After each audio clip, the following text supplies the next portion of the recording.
Urdu Islamic T V. ایک دفعہ سیدنا عثمان رضی اللہ تعالی عنہ کو سیدنا عمر نے خود جا کے اپنی بیٹی کا رشتہ پیش کیا،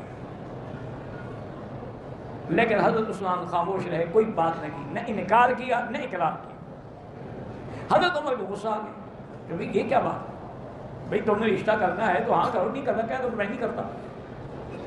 یہ تو کوئی جواب نہیں نا کہ آدمی چپ کر کے بیٹھا رہے۔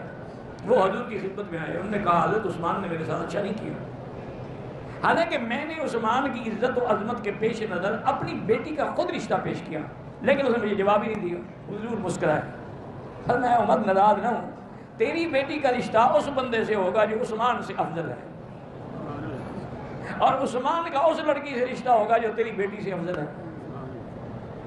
حضرت عمر کہتے ہیں مجھے مسئلہ سمجھ نہ آیا، لیکن بعد میں جب میری بیٹی حضور کی بیوی بنی تو مجھے سمجھ آ گیا ابھی عثمان سے تو حضور کی شان زیادہ ہے، اور حضور کی بیٹی جب عثمان کی بیوی بنی مجھے سمجھ آ گیا کہ میری بیٹی سے تو حضور کی بیٹی کی شان زیادہ ہے۔